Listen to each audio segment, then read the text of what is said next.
What's up, guys? It's going to be a pretty chill week, I feel like, even though we're talking about anger. Today, I wanted to introduce the ideas about different aspects of anger that we don't really consider, or I don't think that are really considered, about restructuring your anger so that it empowers you. And it's something that I had spoken to my therapist about, and I said, underlying a lot of the emotions that I feel, I've oftentimes related to like the Hulk or Wolverine in comic speech. I speak a lot in metaphors when I try to relate something relatable to my situation that I'm trying to explain. I tend to rely heavily on the aspect of comic books, because it's something that people know from the movies. It's something that me and mine people can connect to and kind of relate to, like the stories and stuff like that, But how the Hulk in the Avengers movie was like, do you really want to know my secret or whatever? I'm always angry, like that type of thing. And I expressed that to my therapist at one point when I was having a really bad 2 weeks, like a really, really bad 2 weeks. And he was like, what do you think drives this thing? And I was like, it's just always there. I didn't have an answer for him. I was like, nothing can go wrong, and I will just feel that vibe, And we did some digging down to it, and we talked about it a little bit more. And I said, I really feel like it's improperly used energy. And he was like, can you elaborate on that? I said, yeah. I said, I've never quite thought about it so deeply. This was over the course of a week. We talked about it 1 week, and then we led into it again the next week. And I had that much time to think about it and consider what might be going on. And, he had just said, he inspired me to think about it a little bit more. And, I just said, I really do think that it's just misused energy. Like it's energy that's just sitting there and staying there. And that's why I feel, this constant vibe of this energy that I interpret as anger. And he goes, that's very important progress, that you saw it as, instead of anger, it's energy, And that's one definite thing, behind anger that I think people don't appreciate, is it can be used for good things, just like the Hulk, just like Wolverine. The result might not be that pretty, but, they use it to get the job done, and they use it to kind of focus on a specific task or something that they have to take care of, And it's very important to know that your anger can be used for that type of thing. It's very important to realize that it's not always a negative thing. I feel like it's such a problem, like especially in things like Alcoholics Anonymous, right? In AA meetings, you generally hear a lot about how alcohol is bad, wanting to drink is bad, drinking is horrible, and all this stuff, and it like just makes you kind of feel like trash, right? And it makes you feel like, wow, like I must be a trash being if I want to have a drink, and I don't think that's fair. I don't think that's right. And I don't think that anger is under that same, I think anger is definitely under that same umbrella.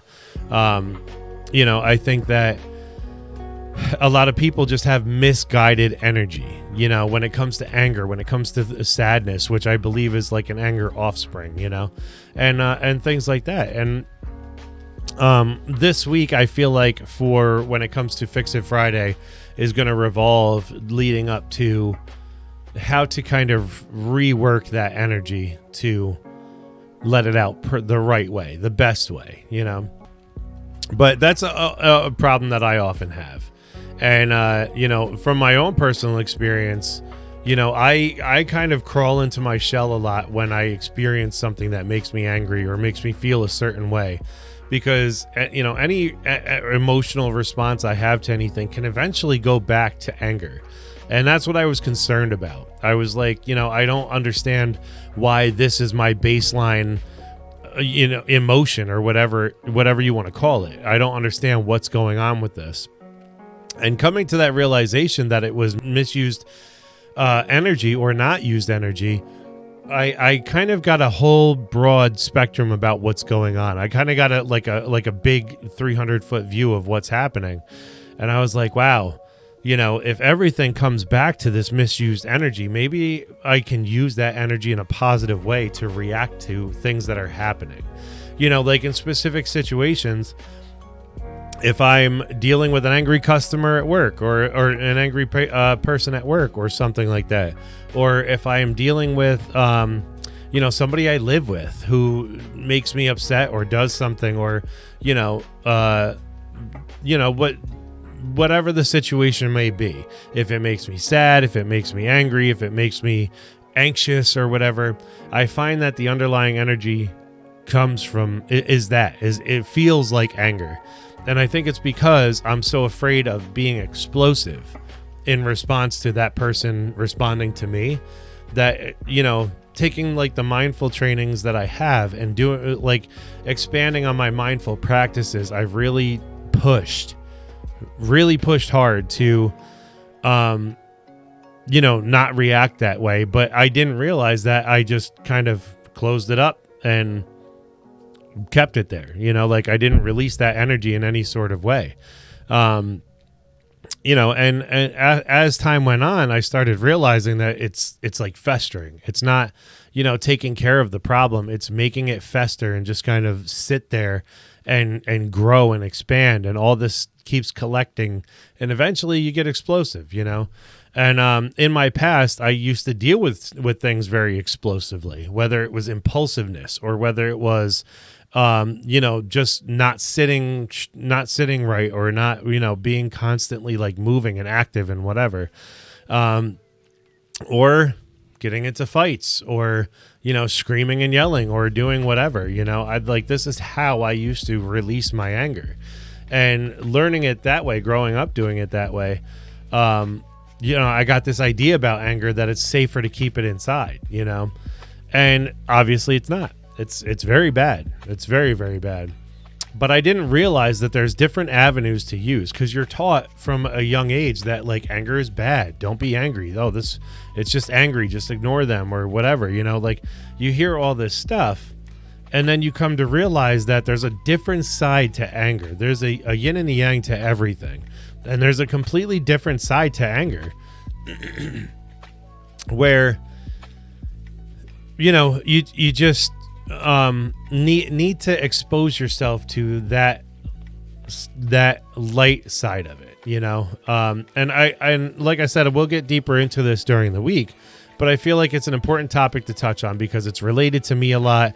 I know a lot of people are going through stressful situations right now. I don't know how everybody is at home, but I feel like it's a vibe where, especially this time of year, we're kind of recovering from the holidays. It's a stressful situation. You've done whatever you've done for the holidays. I know a lot of people where I live and in my country in general, in the United States, they get very stressed out around the holidays because of these constructs that we built around the holidays. Christmas is a time of spending money and giving lots of gifts. And if you don't get lots of gifts, you didn't have a great Christmas. Or if you don't give lots of gifts, you're a failure as a person and a parent and a lover and a spouse or whatever the situation may be. And those are the feelings that often revolve around this, and, people will damn near put themselves in debt because they feel like they need to give these gifts to others, and they need to buy gifts for others or whatever, and it's not true for everybody. Some people make gifts, some people whatever, but those come with their own stresses, right? I prefer to give gifts throughout the year, for example. I love giving gifts. I love finding stuff or buying stuff or building stuff that people enjoy.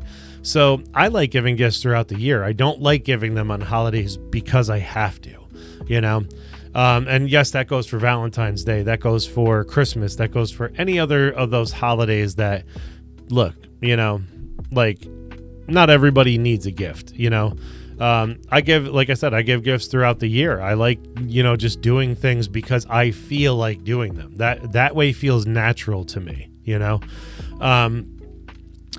So yeah, we're coming off of the holidays. People are paying off some. I know back in the '90s, my parents used to have, and even the radio station that I grew up with was always talking about, oh, pay off that holiday debt. And I used to even think as a kid, like, what's so serious about it that we have holiday debt?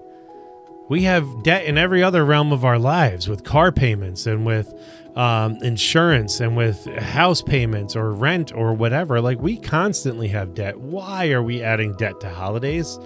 The holidays are supposed to be about family and emotion and love and respect for whatever, Why does it have to come down to debt, But either way, that's a conversation for a different day. I just feel very passionate about it, obviously. A lot of people are coming off of that vibe and trying to just get back into the rest of the year. Now the new year started. Now we're getting back into the flow of the rest of the year, right? And it's a tough time for a lot of people. I know, especially this year, a lot of families were affected by COVID over the last 2 years, and it hit again really hard this past winter time. I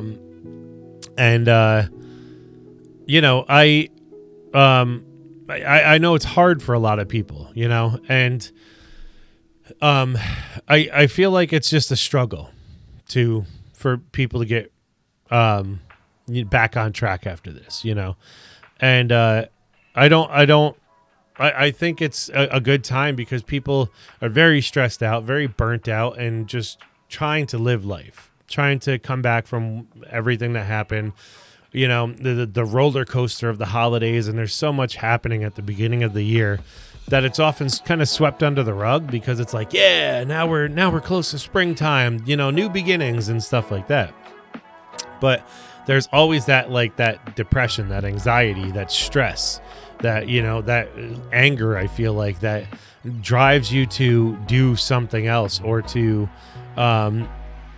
maybe do things that you wouldn't normally do, like, how you respond to people or whatever, So I just think it's a good time to start talking about it. I know I've been going through it a lot. I know, my wife has been going through it a lot with our situations, and, just having a rough time with everything that's happening all at the same time, and just dealing with things piece by piece, and it's crazy for kids. It's crazy for everybody, So I think it's a good time to talk about that stuff. I find that after I take care of the anger, I can come out with a more level head. But the practice of mindfulness is asking, in that moment, what is the anger about? What is the frustration about? What's the pain? And then how, in that moment, taking that deep breath and really coming into yourself and just saying, like, I need this. This is what I need. So rather than being reactive, it's like stopping that reaction process. And rather than being reactive, going into this kind of, I'm pissed, but I need this. I need you to do this. I need to feel this. I need to hear this. I need to whatever this. And addressing, like I do it with my kids a lot. There's times when I'll be flipping my fidget spinner, and I the only way I could say it is I'm starting to get very angry. And we've worked it out where my kids get to that point where they know, like, okay, daddy's getting upset. Maybe we're being a little bit out of control, and it sounds too good to be true, but that's literally where it gets. Because I used to be a person about yelling and screaming all the time, and not, but like I'm a loud person, and I don't want to rule the roost out of terror or fear or anything like that. I don't want to be that father. I want to be the father that teaches them how to appropriately deal and work with their emotions and be healthy with their emotions. How much of a better world would it be if we were all taught to appreciate and be better, have a better relationship with our emotions? I think that's extremely, extremely important, especially with our kids, especially with our kids. We need to be super aware of that, And so, that's where I'm at now. And I've expanded my time before I have to get to that point. And I've, been practicing a lot, and it takes, compared to what it used to, I used to kind of go right to the yelling stage or the getting loud stage. And then I kind of backed it up to the, do I need to get loud? Like that type of thing. And then I backed it up to, I'm getting upset. And then I backed it up to being able to talk them through it and being like, guys, listen, let's relax a little bit here. Let's calm down. And then after a minute, if it gets up to that point, I'm getting upset, and they've learned to appreciate that.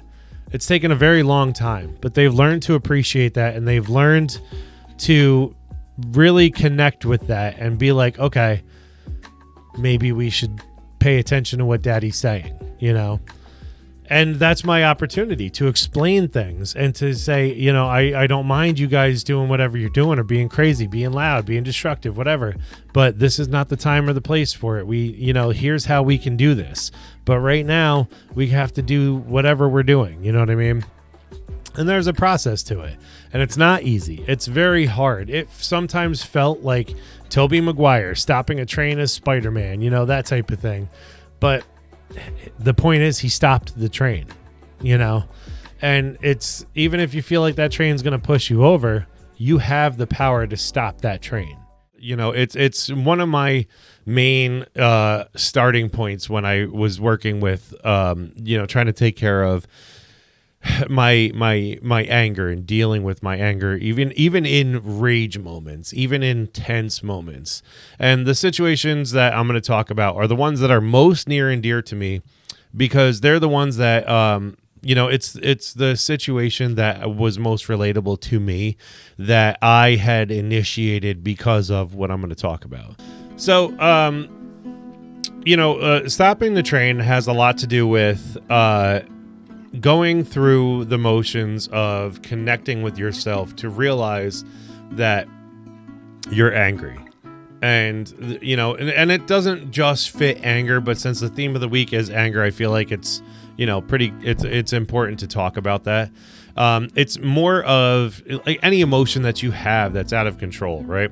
And it's a way to bring a new sense of awareness to yourself rather than just keeping going through the same mistakes that you find yourself making. It's doing the most to be able to stop that from being a regrettable situation that you're going to say something or do something or act in a way that you have a bad habit of, and you're just trying to stop that train. You're trying to stop, the train gets the momentum. It has a lot of power, and it's hard to stop. You can slam on the brakes and not stop for miles. You know what I mean? So, before you do that, it's about learning how to apply the brakes and learning how to put the appropriate pressure on at the appropriate points of when you're trying to gain control again, and, the main part of it, I think, is awareness. I think, if you are aware of how you're acting or how you are or what your mood is at any given time, I think it's very good that, you're able to cue into that and you're able to use that to your advantage. If you're not, I have laid out some information about how I started, because I was not good at stopping that train.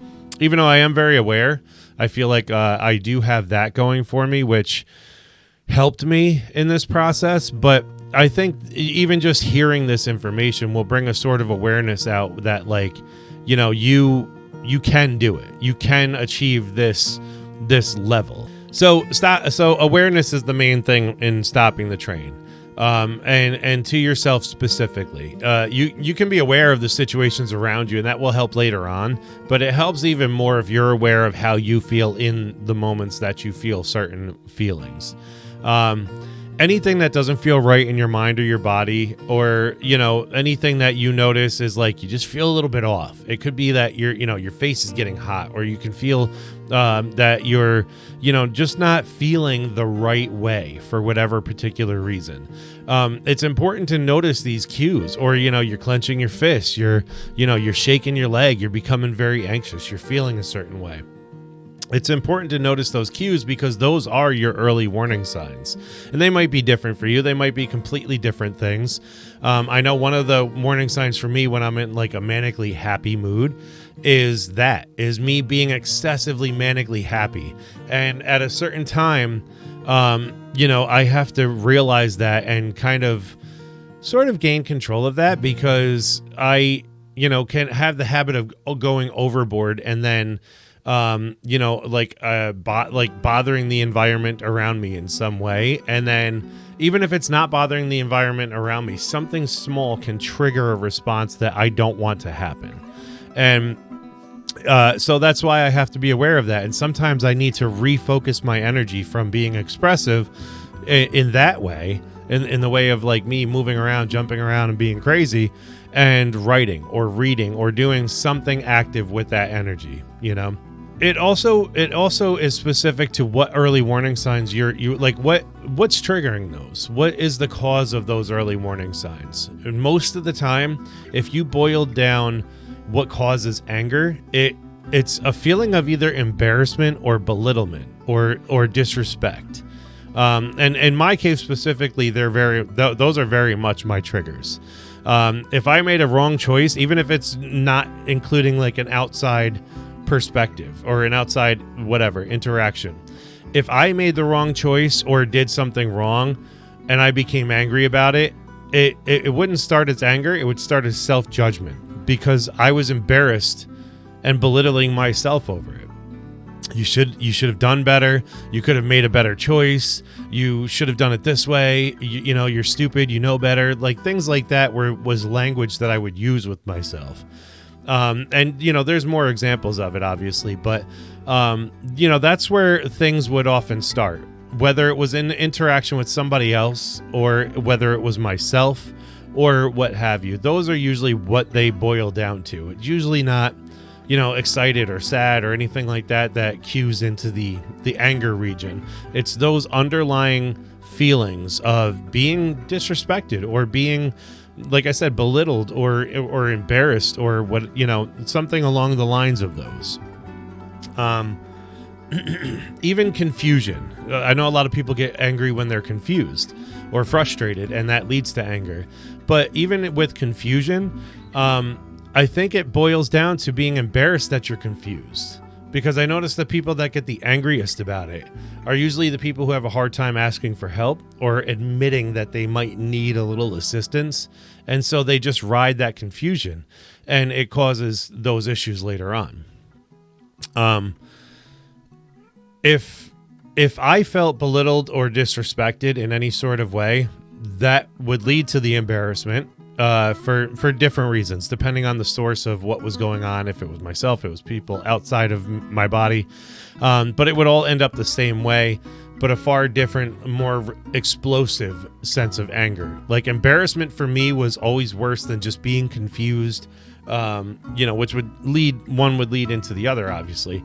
But embarrassment for me was always worse than if somebody were to punch me in the face. And that sounds ridiculous, but punching me in the face is a much more quicker to anger response, right? If I was embarrassed, I have time to stew in that, and I have time to really boil over and think about it and think and roost on it, and then it would be this thing that just balled up, and all that energy that stayed there and just grew and grew would be something that came out in a really negative way. And, so I had to cue into those moments of like, this is going in this level. Let's try to get ahead of that, but the level of self-monitoring that I'm talking about is not that easy to establish. And even in those specific moments that I'm talking about, it took a lot of practice. I'm talking years and years of practice to be able to step out of myself in that moment of like, anger and just purified rage, and being able to go back into this mindset of just, observing the situation and realizing really what's happening, right? It's not easy. It takes a very, very long time, like I said. But everybody has to start somewhere. And even if it's like the tiniest little step, it's important for you to take that step, because that's what's going to lead you to where you want to be. The basis behind working on this stopping power that everybody has within them is your breath. And if you focus on your breath in a moment of being angry, you're way further along than most people are on this adventure. And you're about halfway to achieving that level of awareness, because it's one of the hardest things to do, is to take your time and really, you ball up your fists and get in that angry mode right now, and you'll feel it. You'll feel that you're unstoppable right now. You'll feel that nothing is going to pause that.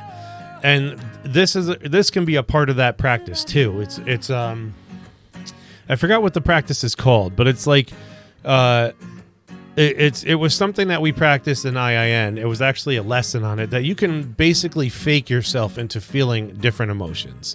If you're angry, you can laugh ridiculously and make yourself happy from that.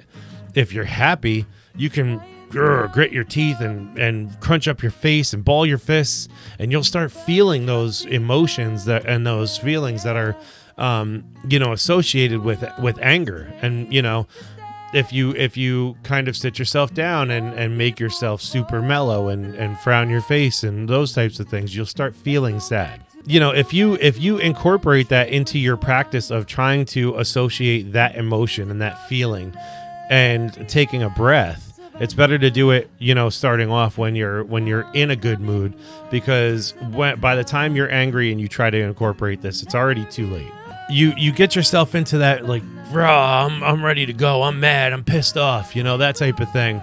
And then practice just stopping. And even when you're faking that, it's so hard. It's so hard to practice and that stop. And it's so hard to just halt that train, and just breathe. But it's a good exercise to try, because you can even feel in that moment. I just felt it. You can even feel in that moment that once you release all that tension, you're that feeling of just peace and relaxation kind of flushes over you, kind of washes over you, and that's the important part that you want to cue into. That's the main step of what you want to establish when you're in the angriest moments that you could possibly be in. And mind you, I am talking about any situation. I have one in particular that I'm going to talk about because it's near and dear to me. But getting into fights, or getting into an emergency situation, it's something that I've established in myself, that in an emergency situation, I can literally stop myself and observe and think from like almost a third person perspective about what's going on around me. And to establish that level of awareness starts with what I'm talking about.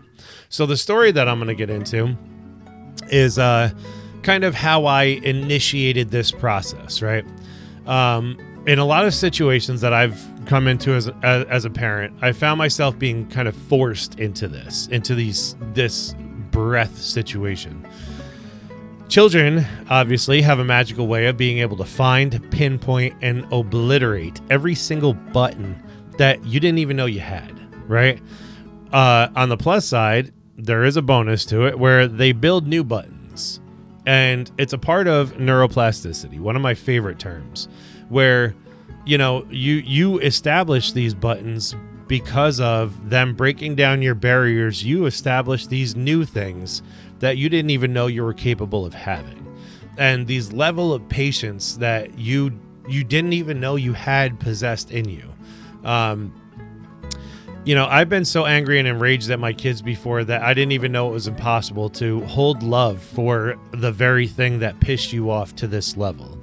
And this emotional effect from this situation is what cued me into what I need to do to establish my balance.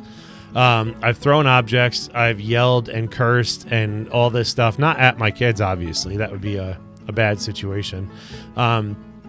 Until I noticed that these responses that I was initiating, using my voice of thunder and blah, blah, blah, until I noticed that this response that I was getting from my kids was not the affectionate obedience, quote unquote, that I thought it was, and that's a whole nother topic in itself that I'll touch on, I think, another time, because I do want to touch on the subject of kids eventually. And obedience versus independence and things like that, but it wasn't the level of affectionate obedience that at that time I was looking for. It was a fear reaction from them. It was a fear reaction that only taught them that if things didn't go their way, they can do what I was doing. If things didn't go their way, they learned that they can throw things and yell and scream and be angry, and not that it would fix their problems, but that's what I was displaying to them, right? That was my path. And even though none of us got the result that we wanted, that's what they learned because I was modeling it for them. And I didn't like that. I hated that. The thing that really cued me into it was when they seemed like they were becoming afraid or getting shocked, that initial, that I didn't like at all. I hated that. When I began noticing what my anger did to people, I became more aware of these instances that I became angry in. And that's a part of what brought out my awareness. There's a couple of books that I've looked into that are on parenting that teach you about your toddler's level of control over you. And that's kind of the subject matter of what drives this emotion, which is why I'm getting into it. And it basically touches on how you're being ruled by your toddler, and your anger is the exact result of the underlying feeling of them having control over you and lacking respect for you. And the funny thing is that these books made me realize they don't even know they're doing it most of the time. It's our job to teach kids respect. They don't have it inherently. They have an inherent openness where they're open to gather information and to, you see different colors of people and different genders and different things, and they don't care about that, right? But respect is a different thing that mainly adults and older people understand. And it's up to us to teach them that. They don't inherently just have that.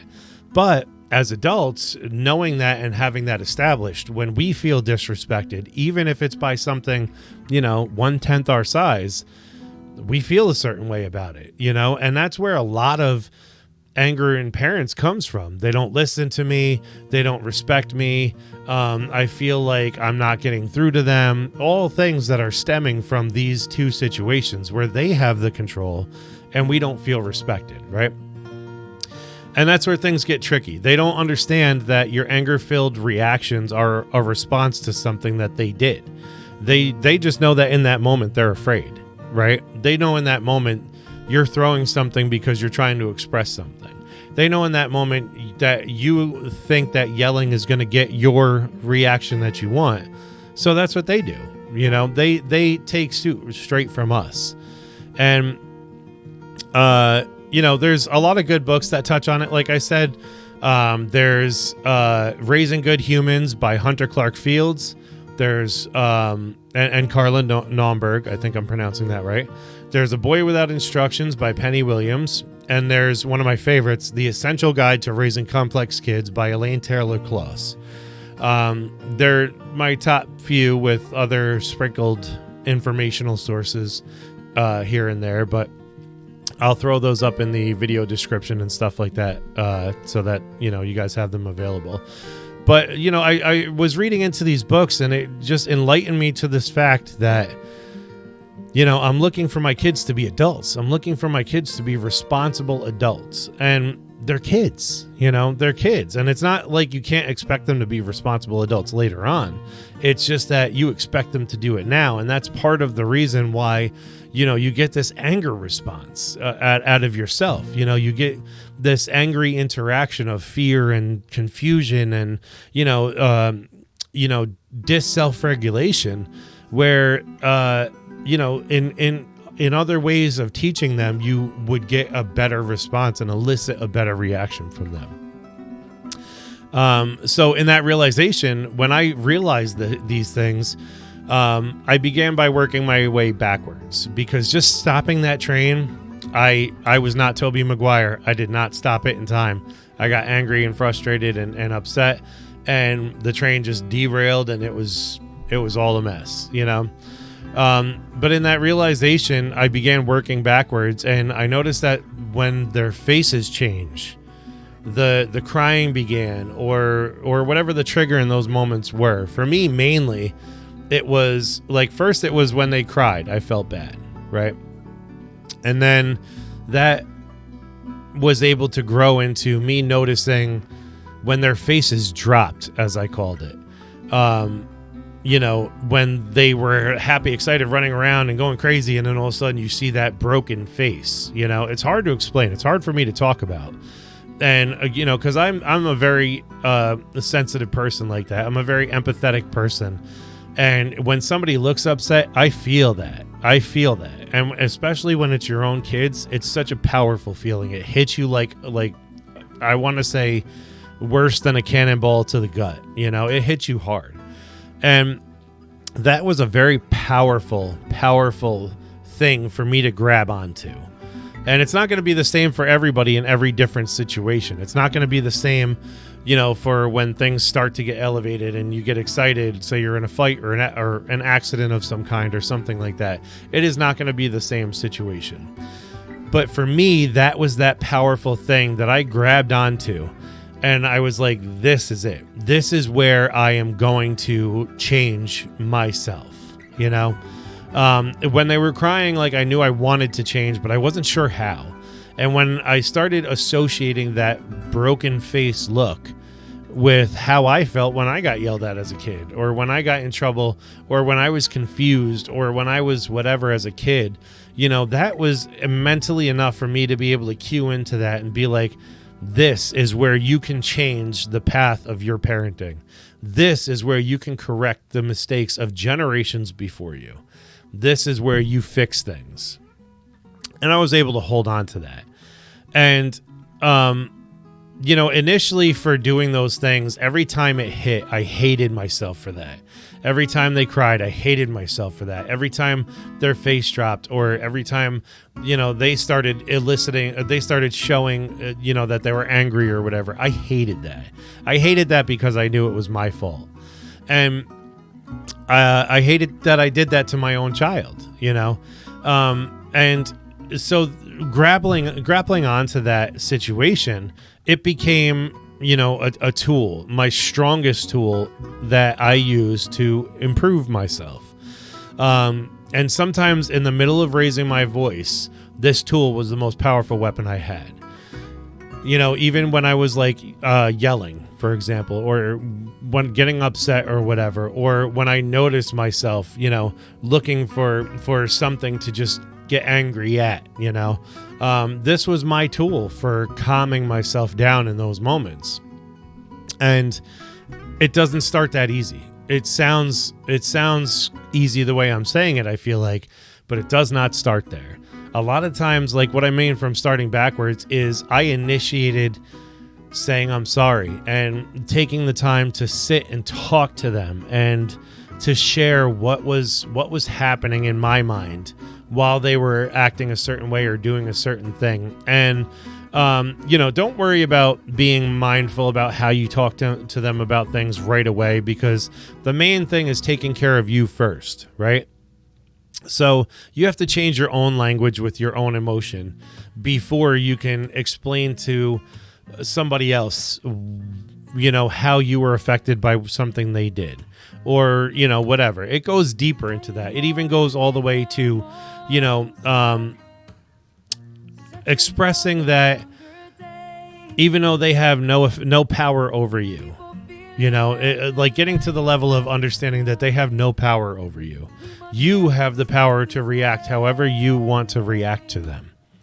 And it takes a long time. That's way down the road from here. But it's those moments where, even after a crying fit, when, my kids would break down crying, I would take 5-10 minutes and I would leave the room. I'd go somewhere else and calm down and just breathe. And then I would come back and I'd say, listen, this is what upset Daddy. Daddy's sorry for everything. It's not good to yell at everybody. It's not good to be angry. It's not good to, well, I wouldn't say it's not good to be angry. It's not good to express your anger like that, is what I would tell them, because I was very careful in those terms with how I talked to them about feelings. But I would, just have this conversation with them. And that was my starting point. That was my thing. And I would apologize and I'd hold them tight and I'd say, I'm so sorry, for scaring you or upsetting you or whatever. But, you have to understand how other people are going to take these things. And, maybe there's a better way that we can do this. And I would promise them, I'd say, if I promise not to yell, do you promise to try to listen better or not do this or whatever, and I would try to work it out as a deal with them almost. But, in those moments that I would talk to them, I would start there and then I would work my way backwards where, in the moment of them crying, I would embrace them rather than after the fact. Or, if it started with after the fact, then, I would try to pause from taking a break out of the room if I can work my way up to that. And then while they were crying, if I could work my way up to immediately just hugging them and supporting them and being able to be there with them. And then it started being beforehand, more proactive.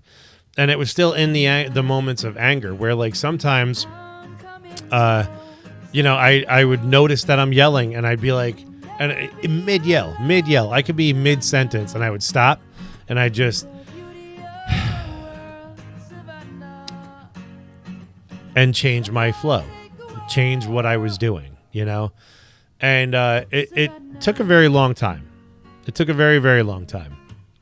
But that's where the breath comes in. The deep breath to gather your thoughts and keep and think about what's going on around you, being aware, noticing what's happening in life around you so that you can take in all the information and sort out, how to better proceed. Like I said, even if I feel like I couldn't clear my head at the time, when I took the deep breath, I walked away. Even in some situations where it was about to happen. And, I have the cameras on all the time in the monitors, all the time in my house, because of, having a home-based business and having to, run back and forth between, my in-laws and the kids and taking care of the house and, giving them time to play, finding time for myself and all the crazy stuff that can happen. You hear it. Even if the cameras are off, you hear it. Where, they're yelling or fighting or whatever they were doing. And I would have to be like, just don't go in there yet. Don't do it. Let it ride. If nobody's getting hurt, let it ride, and after things stopped would be a different situation. It would be less of a angry response and more of a, okay, here come the actual consequences to what happened, and it's just important to keep in your mind that you can always revisit the situation. It's most important to stop the train when it's coming full speed, but you can always revisit the situation. It's not just in parenting, but it's in anything that you can think of that where you elicit this kind of negative response from. Like I said, it's what I find to be the most relatable. It could be with your spouse. It could be with your family, yourself, whatever the situation calls for. This moment's built in somewhere. This deep breath moment is built in somewhere where you can latch on and take hold. Cling to that moment of this feeling needs to change. And once you start thinking that, cling to that feeling. Wonder, what is eliciting that feeling. And then once you find the answer to that, cling to that and hold those tight. Hold on to those with everything you got, because that's gonna be your avenue to change. Sit with that and let it embed itself into you, and in a loving kind of way. And breathe. Breathing is the number one thing that's going to calm you down in any situation that you encounter. So breathe while you're doing this. Breathe. And in that breath, or breaths, or trillions of breaths, whatever it takes, grant yourself forgiveness. You're going to need a lot of it in this entire process. Grant yourself forgiveness. Grant yourself time. And don't let your mouth open until you have a clear picture in your mind of what's happening. Even if it's just a little bit clearer, even if it's just a little bit clearer than what you were, or a little bit calmer than what you were. Wait to open your mouth until you have a better idea of what you want to say. This is the moment to sort out your emotions. It's to sort out what you want to say. And as hurt as you may feel, in going back to like the causes of what the anger are, as hurt as you may feel, or as aggressive as you may feel, or as intense as you may feel, it's about not saying something that you'll regret. And whether it's kids, whether it's, something that's going to incite somebody else to be more angry, or whether it's just dig into that person a little bit, either way, it can come out to be something that you're going to regret, right? This moment is the key to how you progress from this point. And that's the power point behind it. That's the power behind this breath. This is your moment to change everything. And you can simply repeat it.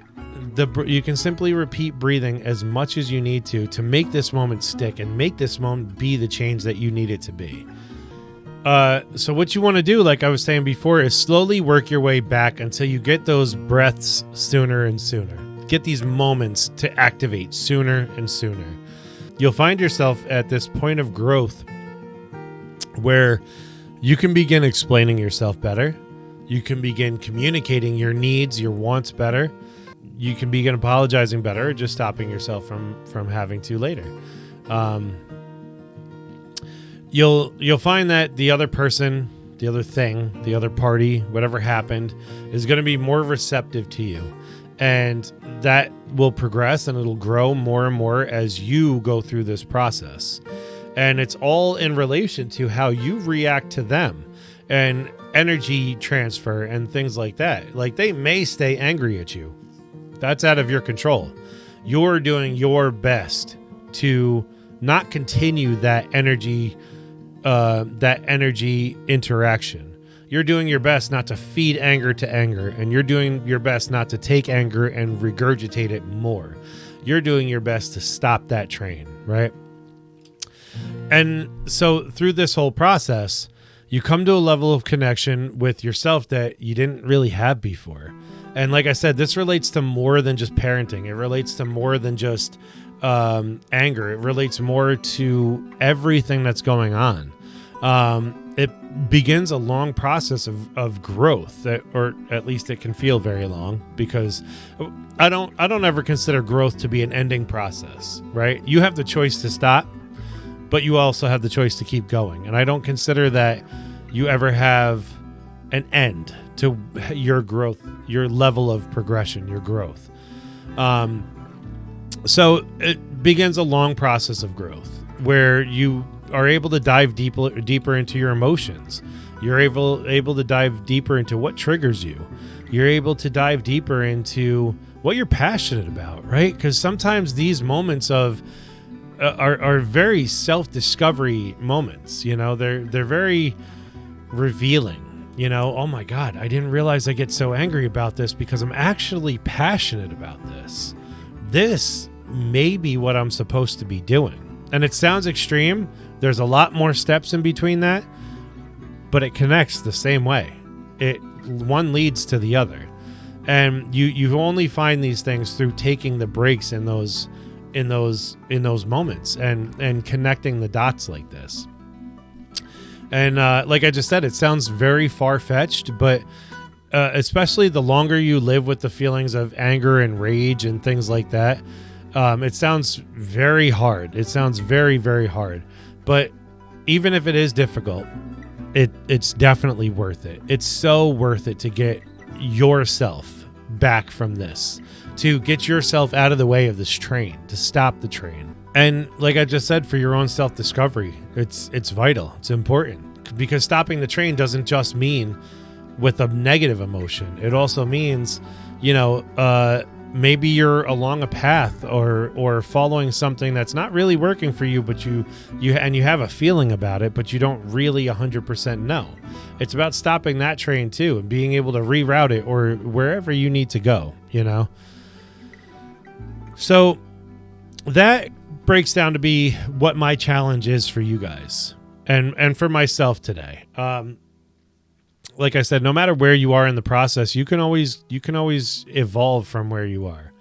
And I know I'm tired today.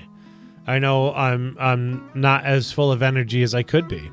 So my challenge is going to be from wherever I'm at, which is usually pretty proactive.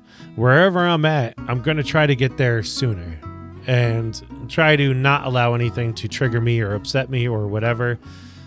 And that's the best we can do sometimes. Sometimes it's that minimal step. Sometimes it's that small thing that you can do to just make some sort of progress, It's instead of, climbing slowly into the pool, sticking your toe in the water.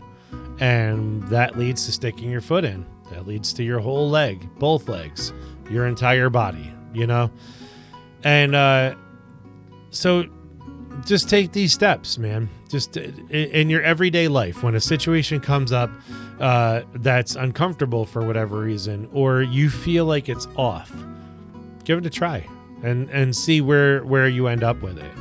Like I just said, even if it's a small step in the right direction, it's a step closer to where you want to be. And that's the important part of today's talk is, how to stop that train. You don't want anything derailing. When things derail, people get hurt and, bad things happen, and it's just not a good situation for really anybody involved, and you don't want to become that situation. You want to dictate who you are. Do you remember what your relationship with anger was or is? It might still be the same way. And what was your relationship with it, or what is it today? And how do you feel that it might have been affected by your past? My relationship with anger has always been a sort of seeing it as a sort of weakness. A strength and a weakness at the same time. I used to see it as a source of power, but I also saw it as my own weakness because a certain amount of anger can be a great energy and a great, motivator, but it can also be very deterrent in that, you remember a lot of fear associated with it. You remember a lot of pain. Sometimes you get so blindly angry that you just do things that you regret. And you wish you can go back and change them to a certain degree. That definitely has happened with me. And my journey to kind of appreciate that for what it was and kind of leave that be has been like a long standing journey. Like I said, my relationship to anger has always been a sort of weakness. I used to kind of stumble over myself. I used to lash out.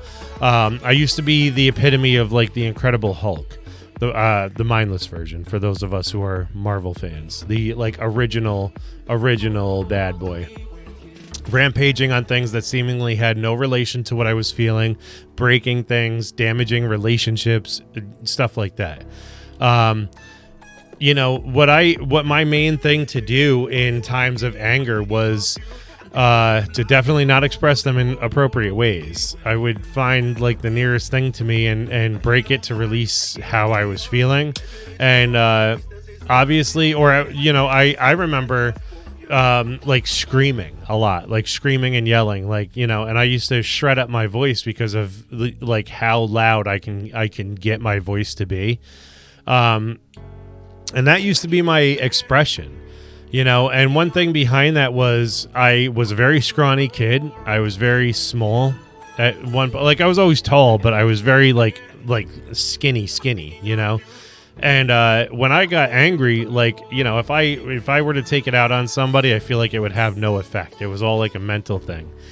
And I was also afraid. I was afraid of retribution from that person, you know. And so a lot of things would get broken. A lot of, you know, stuff would get thrown, or I would be screaming and yelling and just angry, you know.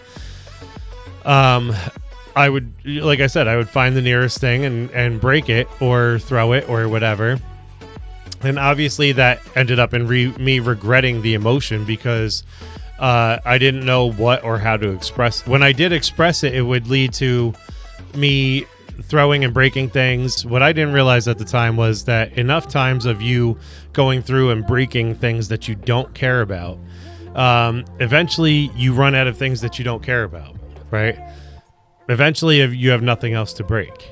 I started hiding holes in my walls, or losing it completely, and fully regretted breaking things that I did care about and wanted to keep, only to never see those things again. Obviously, you can't replace things for one reason or another. And I remember like feeling such shame when it became something that I treasured, or something that I really did end up missing for whatever reason, even if I didn't know it at first, you know. I tried to actively choose like what that object would be, or what the appropriate thing to take out my anger on would be. And eventually, you know, I regretted it all, because at one point or another, it's something that I missed, or something that I didn't want to break, or, you know, whatever. Or I felt weird about doing that. You know what I mean? Or I felt weird about breaking something, and like, now look what I did. What kind of animal am I? That's what it used to instigate in me. And those feelings became a cycle, right? They became like a cycle with it throughout my growing up. It would be like the initial feeling or the event that led to the anger, that led to the outburst, that led to regret, and then shame, and then anger, and then rinse and repeat. And then the cycle just kept continuing. And it's a bad cycle to live in, because it obviously I was left without a lot. I was left with you know, walls that looked like Swiss cheese. I was left with you know, getting yelled at, getting in trouble for breaking things, and for, you know, constantly getting into these modes. And, you know, that added to the feelings of regret and shame and embarrassment, which I talked about the other day, that were, you know, components of what fed anger and anger more, you know. I did this in relationships as well. Not that I broke anything, but it was more devastating, because in that respects, I wouldn't be so expressive. I bottled things up, and I ignored the things that bothered me, and I would just let them happen until I exploded. And that was mostly my way of being a people pleaser at the time. If something bothered me, or if I was offended by something, or if I felt a certain way, I would kind of hold it back and just let the other person be if they were happy, you know? And then the second that things shifted for whatever reason, maybe they were unhappy one day, or maybe they were upset about something one day. The second that shifted, that's it. The switch would flip, and then I'd get everything that I was holding back would come out, you know? And not always would I realize what it was about initially, but I would definitely realize at the time that, like, wow, I didn't, you know, I had all this stuff that I was holding back. And it was such a little thing that they did to set me off. And then there goes the regret, the shame, the anger, because I lost that person, or, you know, I hurt that person in some way, or something like that. You know, it ruined relationships in that way, that sometimes the relationships weren't meant to be, which is a good form of ruining it. Which is what I was talking about before, about like, not all the memories about anger have to be bad. In respects of being bullied or being taken advantage of, when I did finally express that anger and it broke off that relationship, that was a good thing, right? That was a good thing. It might not have been the best way to happen, but it was a good thing. I remember being bullied a lot as a kid, and the day that I finally decided to stand up for myself in an appropriate way, I feel like. At first, I wasn't really good at it, but it was effective. I remember the day I decided to stand up for myself. Now, I always had this thing where, like, no matter how small I was, eventually this moment came up where the bottle would open, right? And I remember there'd be some situations where I would, I looked at kids twice my size in both girth and height. And I was like, I'm about to get my ass kicked. You know what I mean? Like, in the moment of me, like, screaming and yelling and pushing them or whatever, I was like, I'm about to get my ass kicked, you know? And I remember, like, a situation where a friend of mine ran in and helped at the last second, and, like, the guy backed down and that type of stuff, which was very cool. So in some ways, like instances like that, it actually ended up helping because it strengthened my relationship with a friend of mine, and it eliminated that relationship with the person who was doing the bullying, right? And nobody got hurt. Nobody got into a fight. Nobody, got whatever. It was over. It was after that, it was nothing else. It was just me and my friend on a better relationship because he had helped and I appreciated and blah, blah, blah. And then the other person was just done and gone, But I remember in high school was when was during the time where I mostly stood up for myself, where I started getting more of an appreciation for who I actually was and what I was capable of, how strong I was. That was one thing in my past that I've always had an issue with, is not feeling like I was strong at all. And even though I was very strong for myself as a kid. I never, in my head, I wasn't, and there was always that disconnect. And that's one of the reasons why I never stood up for myself. I felt if I landed a punch, it would not make a difference, But when I was in high school and started realizing my ability and my power and how and started appreciating myself a little bit more, I remember there was this kid that was actually bullying friends of mine, and I think that is what made me angry enough to stand up and support them. And he basically, I mean, for lack of a better way to put it, I pushed him across the cafeteria. And, I remember it because it was such a moment of self-realization that this kid was threatening to get physical with me because I was defending my friends, and I didn't accept that. I was standing up for them. It was that time for me to put up or shut up, And when I pushed him and he went back into the tables behind him and the tables moved with him, I was like, whoa. I didn't realize I could do that, But that started a chain reaction. And even though in those moments, those weren't the appropriate way to express my anger, it could have been worse, right? Because we hear all the time about these crazy stories where kids just, let people walk all over them, or teenagers or adults, whoever. And then one day they just lose it, and it's in a very bad way, right? But luckily, those came to a head at the points that they did because it ended up a lot better. After that push, the kid wasn't hurt. He was, he got flung back into a table, but he wasn't hurt. You know what I mean? And he realized, whoa, I'm just kidding. And I was like, my initial response was, "You're not kidding. You're being an asshole, and you need to stop." And then he understood at that point, and then that was it. There was no more problems with him after that. Things like that were moments that were pivotal in my life because I realized that I could stand up for myself, and I realized, the power that I had, the strength that I had, the appreciation that I had for myself and for my friends. And at the same time, I also realized that I could express it and make a point without hurting somebody, because that was another thing I used to be afraid of. I didn't want to hurt anybody, right? So those were pivotal moments for me. There was a bunch of that kind of stuff in high school that gave me a more solid idea of myself and that path. But those were my examples of good relationship endings, or good ruining the relationship instances where it was meant to end, and in some cases the other relationships were strengthened because of it.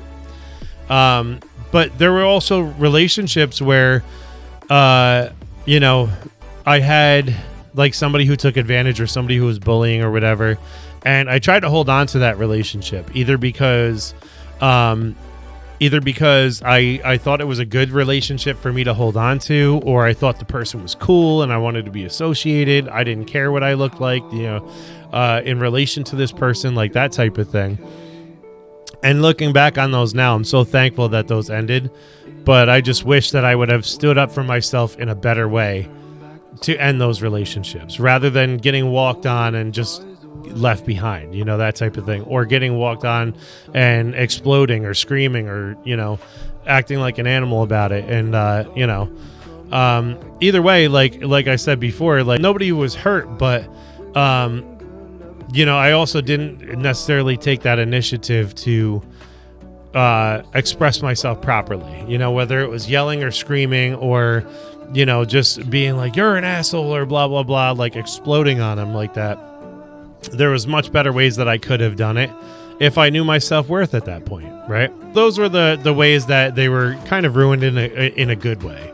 But the other way that my relationships got ruined in the past were them being good relationships that I wanted to stay good.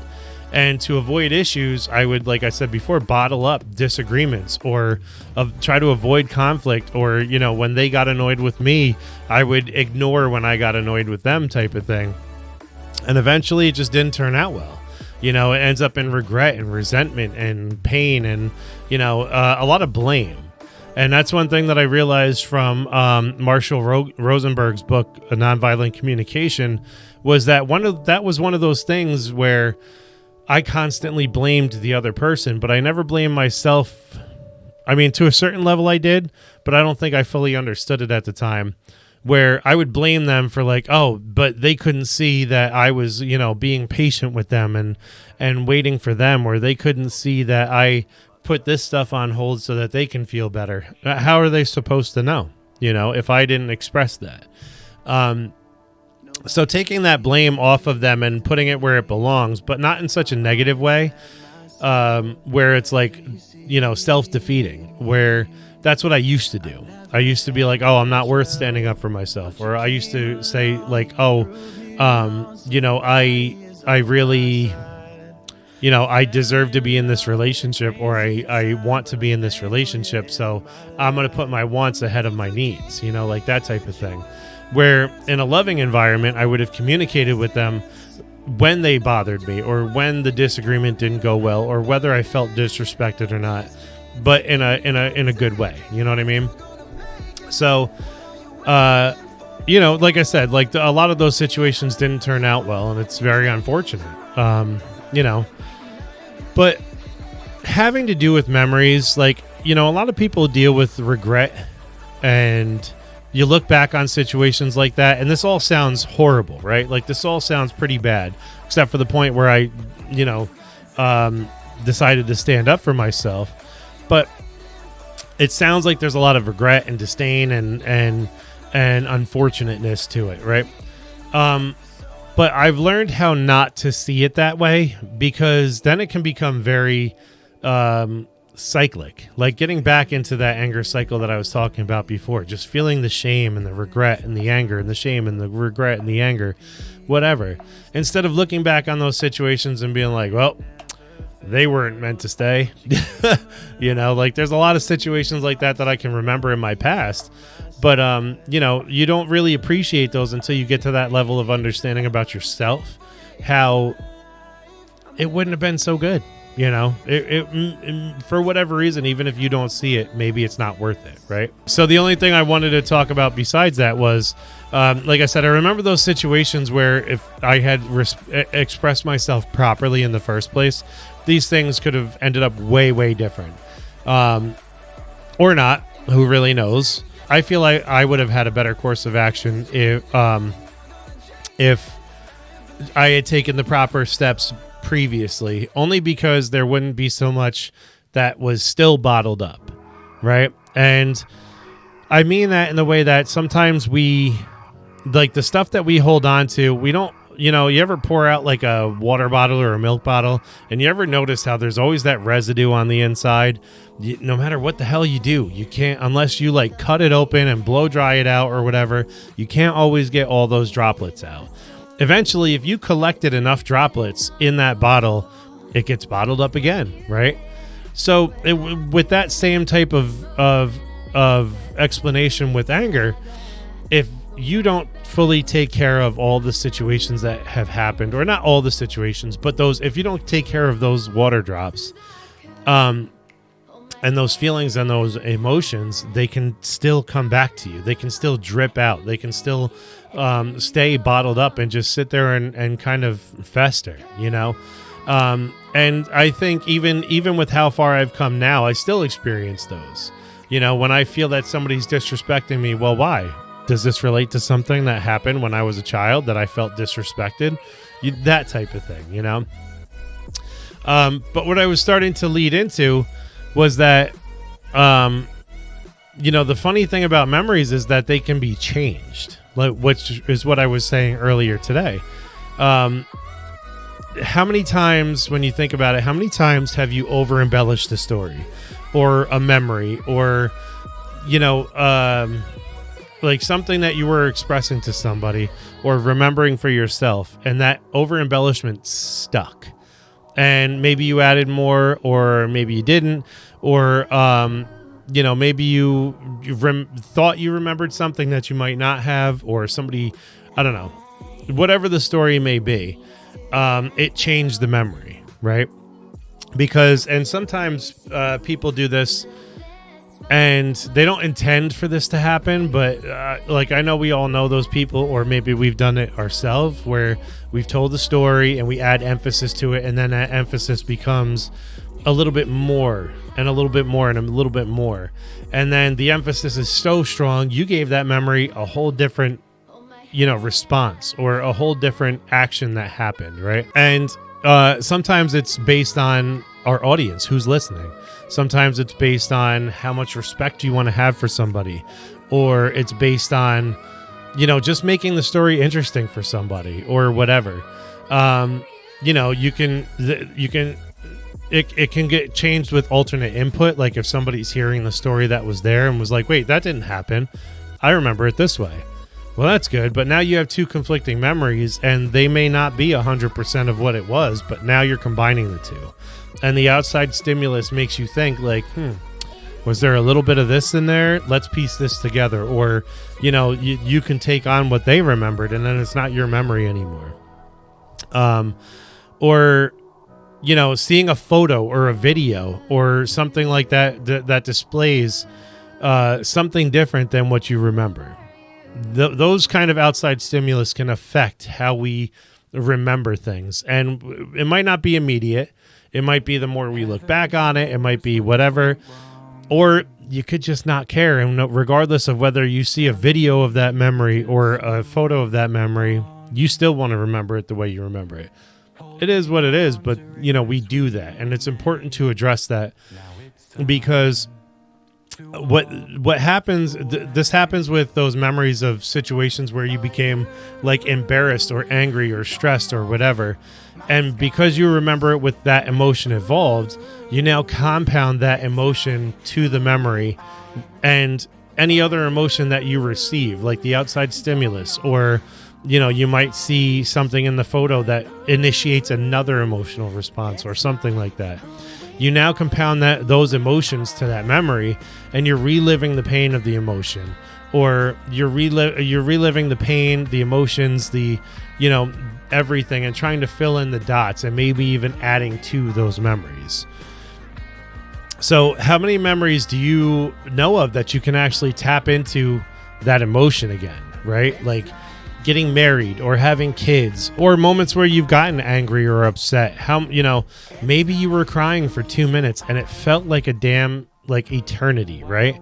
Maybe you were extra excited and happy and everybody else around you had a miserable time. You never know, stuff like that, right?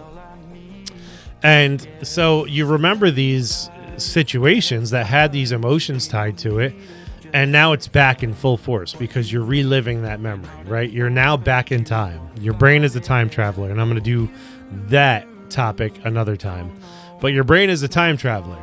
So you have the ability to relive events of your life or to foreshadow events of your future and add emotion to it and add things that make it feel very real, right? And you can put yourself through more stress this way. You can put yourself back into that mood this way, remembering a fight that you and your partner got into or whatever, and you're now angry at them again because you're feeling that unresolved emotion, right? But, you add all these other things to it, and if it's compounded with their emotions that were in there or somebody else's outside stimulus or even just your own, and you're reliving it and you're rehashing it enough to add on to it, then, it becomes something more than just a memory, right? So with all this stuff to take into account for, it's also possible that you don't actually remember the situation the way it was, right? Like the example that I just gave, or you don't remember, you think something was worse, like, talking about the crying situation. Maybe something did upset you. Maybe you cried for a couple minutes and then got up and ran off and did something else. But you remember it as you sat there and you cried for an eternity, right? Because the mind is a time machine. You have the ability to go back in that memory and press pause and live in that moment of pain as much as you want. Or you can fast forward it. You know what I mean? You can do pretty much anything with it. And sometimes we get stuck in that. If you've ever went back to a person who was involved with the situation and you said something to the effect of like, I was so pissed off for whatever reason, and they respond, really? Wow, I had no idea. I didn't mean it like that, or something to that effect. Now, that outside stimulus is a positive thing, right? Now you're changing the emotion around associated with that memory or getting a deeper understanding of it, and you're really addressing what that memory was about. And sometimes it's a good thing. Sometimes it's not. Sometimes it's worse than you thought it was. But the thing is, you're addressing it, and you're working through it with the person that was involved or with yourself, whoever needed to be involved in the whole situation. And it can turn things around for you. It can make you realize things about yourself that you didn't really know about, It happens to all of us, and we all share the same effects from these type of situations, whether good or bad. And, this energy that's left over from these emotions, they can be negative things because that's just what it is. It's leftover energy from these situations that don't really serve us right now, but we still feel them. They're still there, right? But that has the potential in itself to make things feel better, to make things, to help you figure out things. It's the kind of situation where, like, it may be painful to look back on something, but if you explore it to its most honest degree. Now, I'm not saying chase down people involved in memories or chase down people who, you might feel a certain way for, or feel a certain way about, angry or upset or in love or whatever. And I'm not saying like track people down and let them know, but I'm saying understand where you were in that moment. Why did you feel like it took an eternity? Well, because I was embarrassed that there was so many people watching me cry. I was embarrassed that so many people saw me go through the emotions and go through the event that happened. I was upset that the event happened. You start getting a deeper understanding of this stuff. I'm going to go into this a little bit further in a couple minutes, but what I started doing was writing things down to get a deeper understanding of it. And that's my main thing because I write. Some people draw. Some people, who knows, listen to music or do whatever. A lot of people associate specific songs with a certain event in their life. And that's the event that they remember with that song, But it's important to start understanding what happened. And even if it's a bad situation, even if you feel like the bad guy, even if it kind of makes you look down on yourself, the trick is to look back at it with loving observance. I feel like that's the best term for it. Look back on the situation and understand you're light years now ahead of where you were. The people that are no longer involved in your life from that situation were not meant to be involved in your life now. That's just what it is. It might be painful, but that's just what it is. And, you know, who knows how things could have turned out if that situation didn't work out like that, you know? But it's important for you to get your own interpretation, your own understanding of what was happening, and, you know, how you feel, how you reacted, how you responded, because that kind of self-reflection can, you know, dig deeper into yourself and get a better understanding of yourself and the things that are going on, you know. But I have found that in my personal experience, if I write about these experiences, like I said before, it's almost like shaking out the cobwebs in your brain, and you start to see things that you didn't know were behind them. You start shaking things out and clearing things up, and then you start realizing, like, oh, wow, you know, this is what I was actually going through, you know? You write down what you honestly experienced, or you draw it, or you talk about it, or you sing about it, or you listen to that music again on repeat until you get a deep understanding of what the relationship is with that. And how you remember it, and you practice this a lot. And that's the key behind doing this exercise. You have to practice it a lot. You'll notice that eventually a new thought about that memory will start to surface. New details will pop up, and you could possibly either change your perspective on them or help you understand them better to move on from them. And what I mean by that is I've had instances where I start writing about situations that had happened in my past and how I remembered them. And as soon as I write them down, it's almost like if you have a closet full of boxes, right? And writing it down is your way of taking those boxes out of that closet. So you take these boxes out, and then you see something behind the box that, like, you were like, oh my God, I've been looking for this. You know, it's the same thing with that thought process. Like, you write it down, that's now out of your head, and you can clear room to find all this other stuff. And you might find those details that you were like, oh my God, but I do remember this. I do remember that, you know, so-and-so was there. And, you know, I do remember that it wasn't as bad as I thought, because, you know, I might have been crying because my friend did something, but, you know, then my other friend came up and helped me out, and, you know, stuff like that. And all of a sudden that memory is not so much of a bad thing because of the negative event that happened. It's a good thing because your friend came and helped you out. You know, it's easy for the brain to remember negativity. It's the brain's self-defense mechanism. It's how we've survived for so long. You don't want to get eaten by a tiger. You're afraid of the tiger. Run away from the tiger. It's the same type of thing. It's like, it goes back to fight or flight and centuries of, you know, knowing how to do this to survive. And, you know, but it's time to rework that. We're no longer running from tigers. We're no longer needing that level of survival, right? So it's not time to get rid of that entirely, but it's time to rework it to better serve us to move on into the future. Because what comes along with that is a lot of regret and a lot of living in the past, right? It's like I said, it's rewiring your brain. It's building those new neural bridges to be able to understand things in a different light. And what that's going to do, the best part about it is what that's going to do is not just help you understand your own emotions and feelings and things that you were going through, but it's also going to greatly help you understand other people's feelings and emotions. Like, I know when I look back on things that I used to think or feel, and I revisit them in my present self, and say I see one of my kids going through the same feeling, or somebody I love, my wife or my family members or whatever, I'll use that as a tool, and I'll say, hey, you know, I remember when I look back on this, like, I remember I felt like crap, man. I felt embarrassed that people saw me do this, or I felt embarrassed that, you know, I felt like I couldn't control myself. And you see a look of relief on that person's face when you bring up these experiences, like, wow, somebody else does understand. That's pretty cool, you know? And so there's ways to put positive spins on it to be able to use them as tools for a positive future.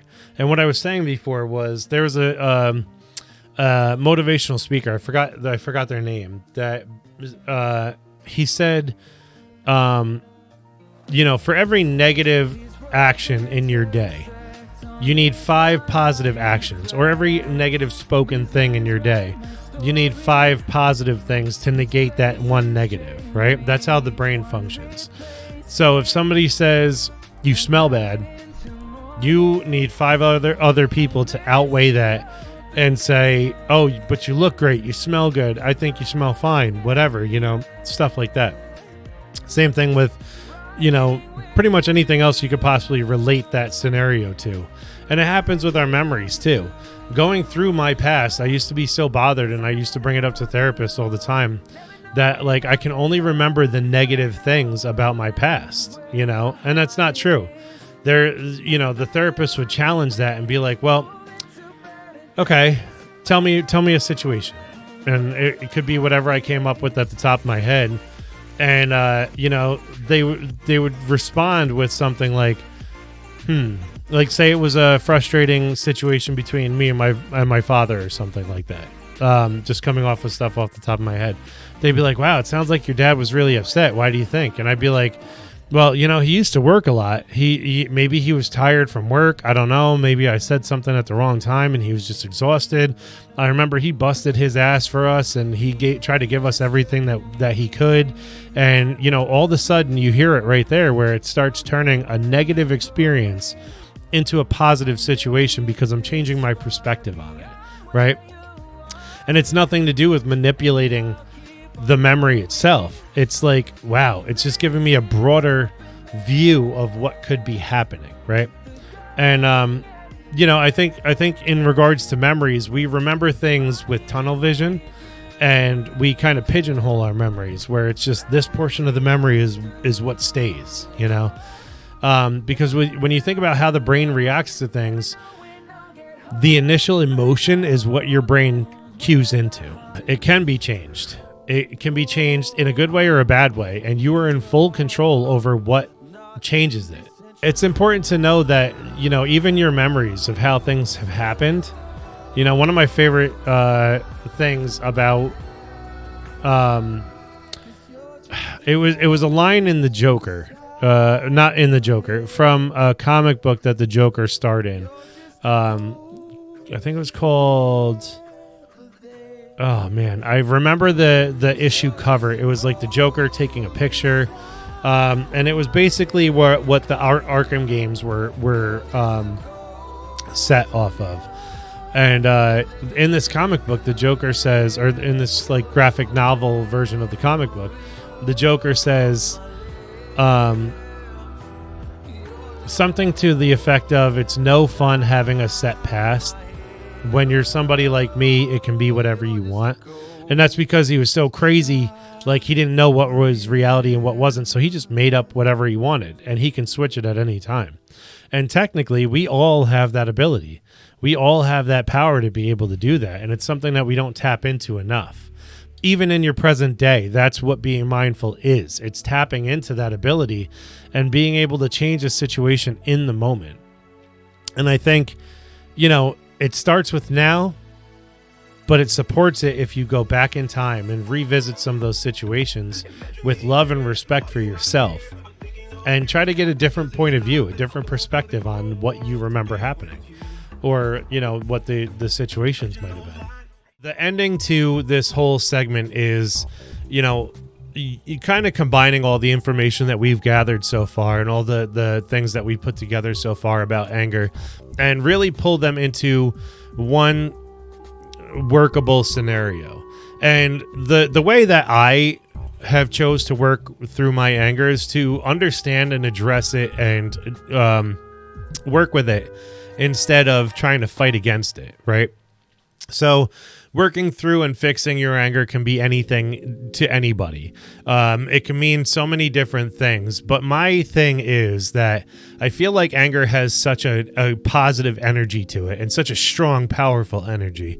And I feel like it's something that really needs to be tapped into the proper way and expressed the proper way in order to facilitate your better self. And we're going to kind of go through that. We're going to talk about that a little bit. We're going to work through seeing your anger in a different light. That's my goal behind this entire week. because I don't want you to be afraid of it, and I don't want you to hate it, and I don't want you to, think negatively about it. It can be a negative emotion if it's not expressed in the right way, but as I said before, it can be a very, very powerful thing. The main aspect that people have a hard time with is seeing it in a positive light. It's hard to accept that something that's often seen and felt as being so destructive can actually be a really, really good thing. As stated in the book, The Upside of Your Dark Side, Why Being Your Whole Self, Not Just Your Good Self, Drives Success and Fulfillment, by Tude Kashtan and Robert Biswas Diner. I don't know if I butchered that or not. I apologize if I did.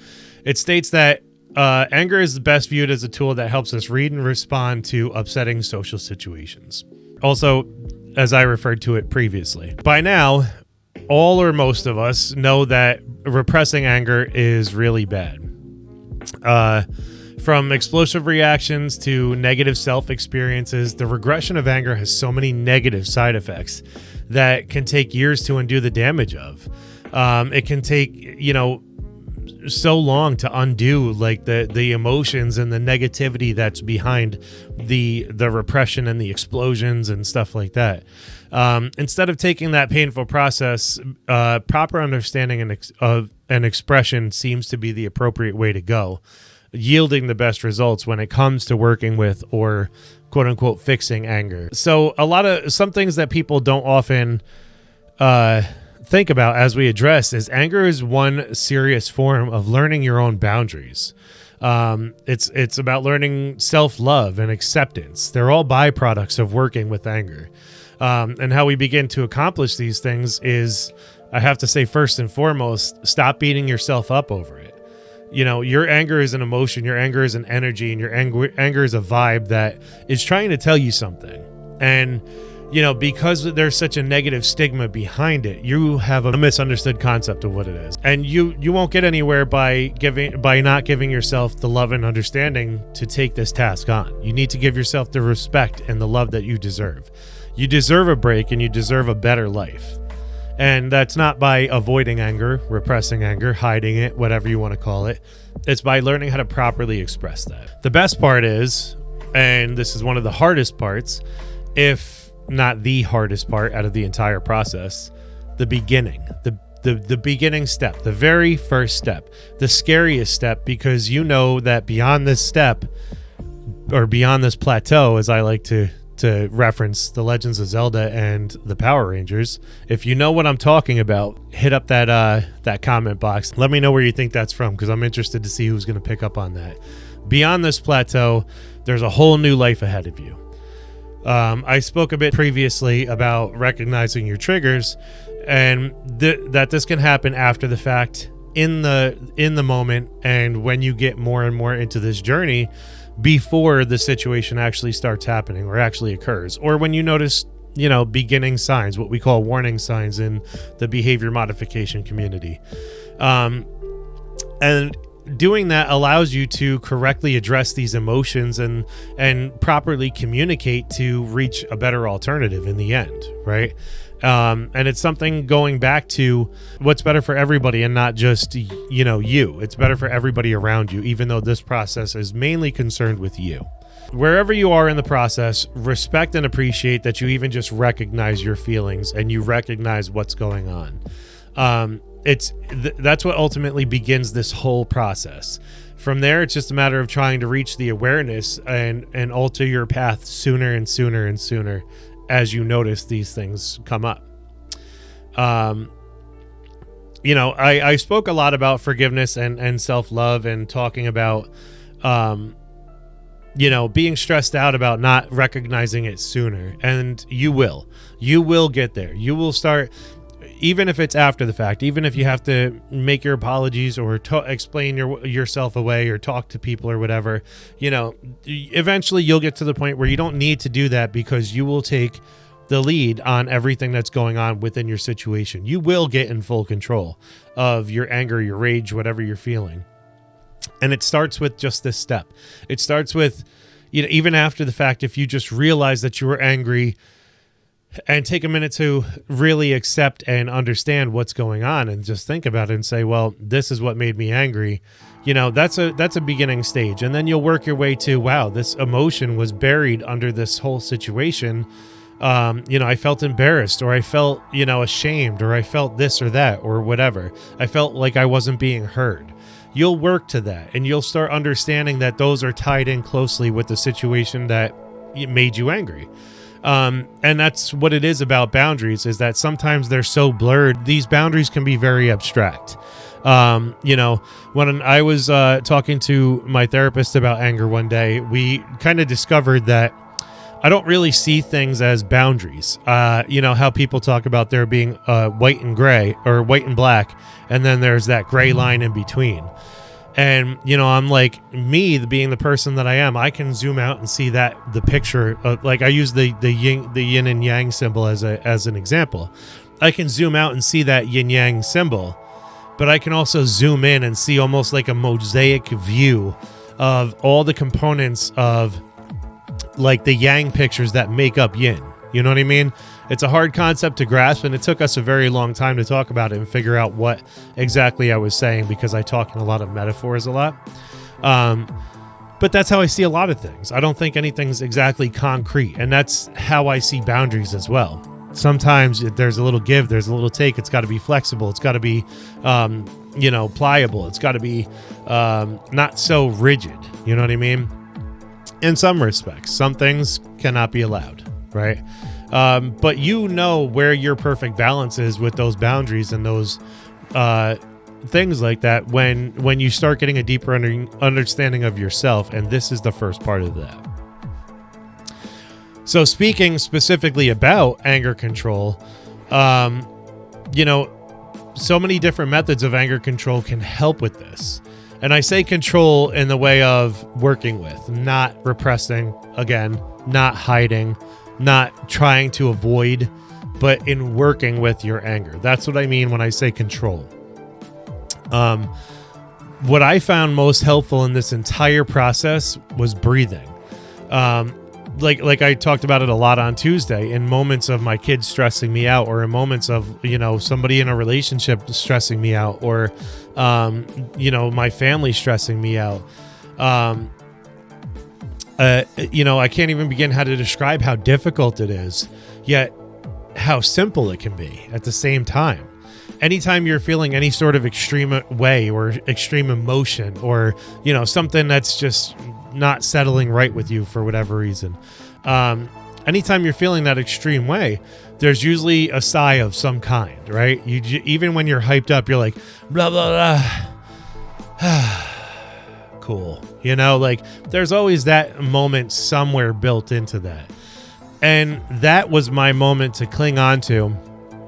And because I started recognizing that as a moment of my body's trying to tell me something. My body and my mind are coming together to try to make me take that breath for some reason. And like I said, it can happen on good emotions as well as bad emotions, quote unquote, bad emotions. So it's your body trying to tell you something. And the key is to try to tap into what that is. Sometimes it's just taking advantage of that breath and saying, this is what I need right now. Let's take another one. Even if it's just a one extra breath, it's so important to just take advantage of that moment, because in that breath, every breath you take after that is going to be calmer and calmer, more level-headed, more clear-minded, right?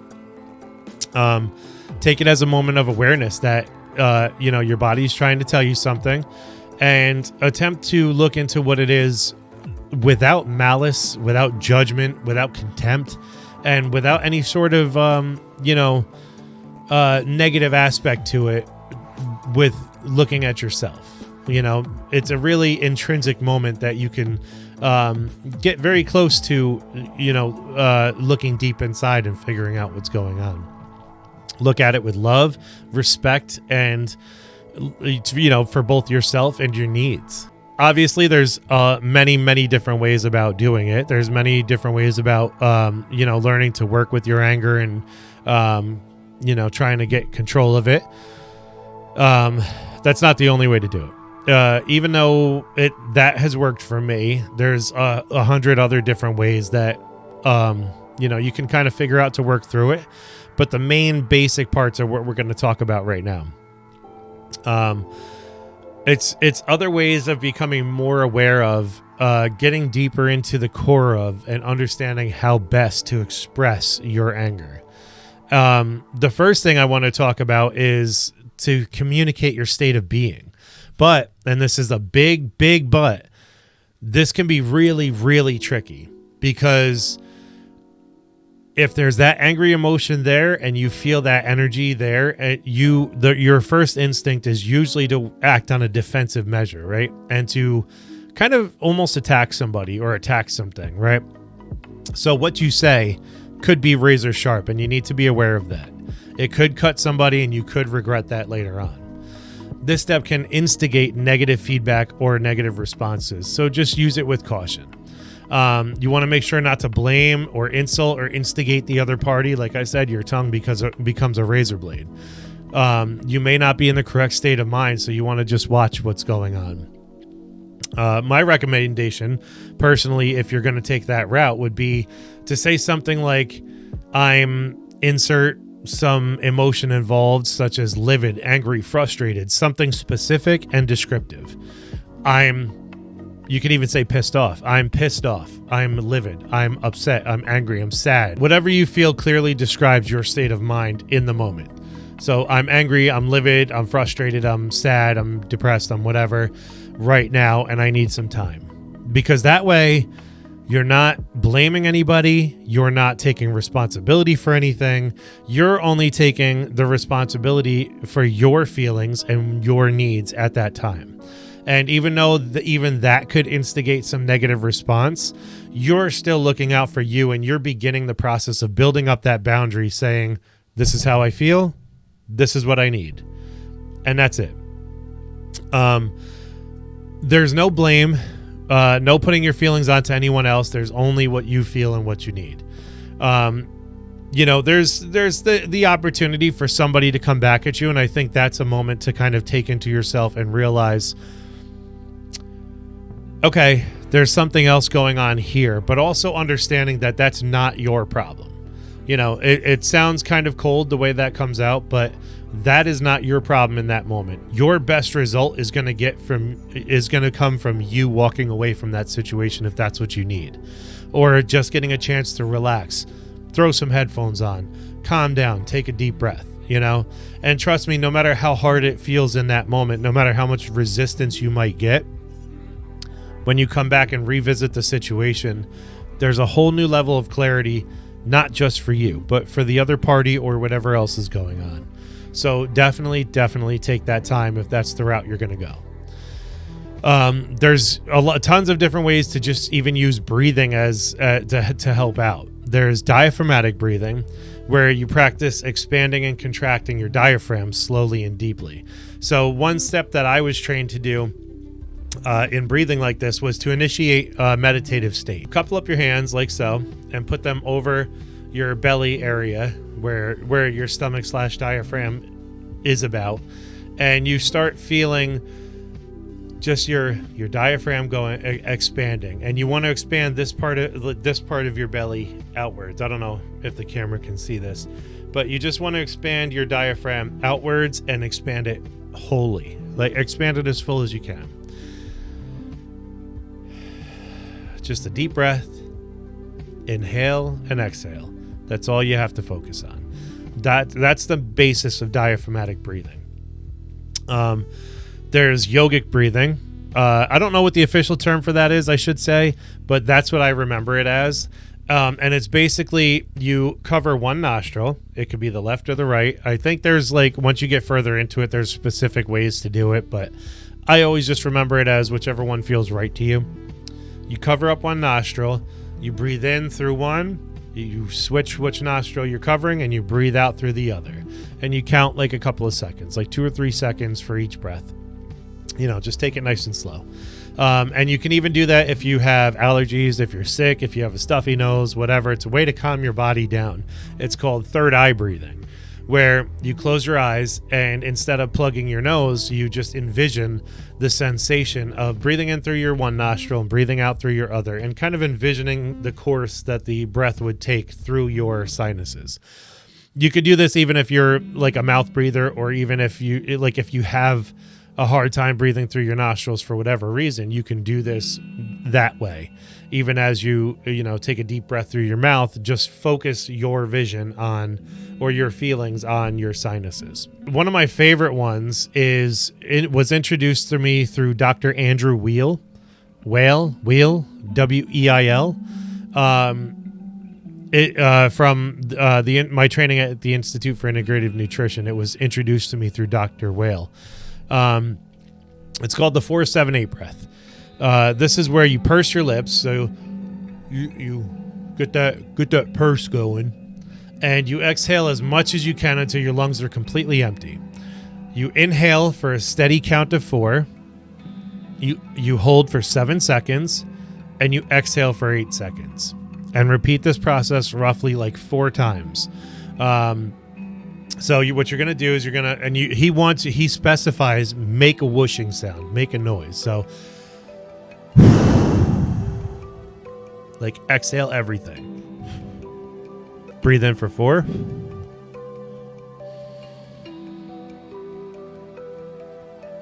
Hold for 7.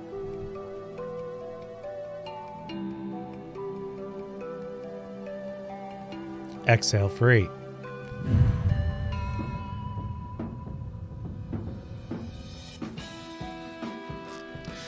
Repeat that 4 times.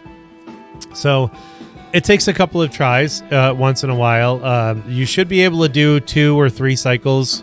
The 4th one is the most challenging one. And what that breath actually does is it puts you in this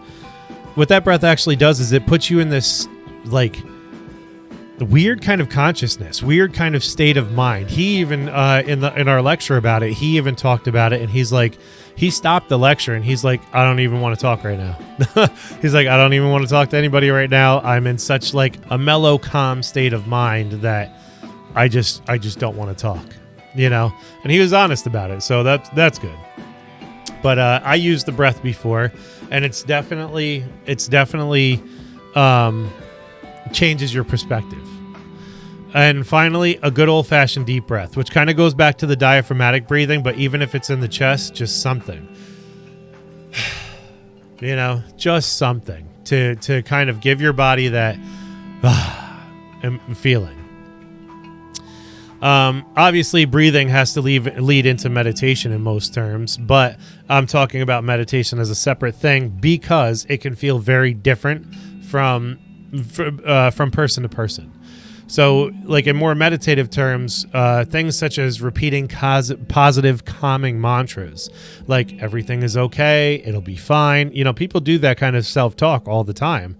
And I think most people do it without really paying attention to it. And the key is to pay attention to it. I hear it every day, but I think people do it more expressively and they don't receive what the energy behind that is. So just pay attention to when you do that. Whatever is comfortable or meaningful to you. It doesn't have to be those words. It can be anything. Whatever is comfortable and meaningful to you. It could be fuck it. It could be whatever. As long as it means something to you and it's something you're going to hold on to and be able to grasp. There's also visualizing along that same kind of mindset, which mantras can lead into, or mantras can put you at a place like I'm at a beach. I'm at, something like that. But visualizing is more along the lines of, putting a scene into your head of a place where you want to be that activates your calm. Are you calmest at the beach? Are you calmest in the forest? Are you calmest at a rock metal concert? You know what I mean? Whatever that calm, peaceful, happy environment is for you, go there. Go there in your mind. Be aware of your surroundings, obviously, because that could be a problem. But go there in your mind and just remind yourself that there is a happy place. It can be visualizing itself can be problematic for someone like me who experiences 100 different intrusive thoughts per second.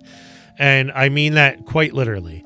I've had so many instances where, trying to meditate and all of a sudden Neo from the Matrix pops into the scene that I'm meditating on or I'm trying to focus on and starts fighting a bunch of people or whatever. Like, my mind can go nuts sometimes, and it's really intense to try to get a hold of it in those moments of trying to collect myself, right? But if it's a thing that works for you, I would say take practice it as much as you possibly can. That's what I've done, and I've become worlds better at it. I'm not a pro. I am not a monk. I am not anything like that. But I can now visualize something and get mostly full control over the entire scene for a pretty good extended amount of time. And I'm able to kind of observe the thoughts that are going on in the background rather than letting them become intrusive thoughts, if that makes any sense. Also, I want to take this minute to talk about a video game that I actually have played before. It's called Plane, Playne. It's actually a video game that goes quite in depth at teaching you meditative practices. One of the things that I like most about it, you could track your progress. You could track how long you do it.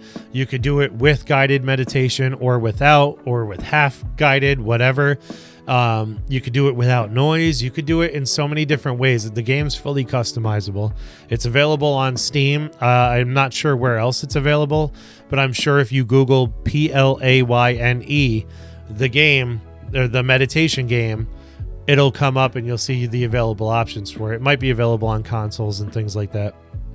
But one of the things I liked about it is it had the option that when you have an intrusive thought, one way that you can actively dismiss it is you can click a button.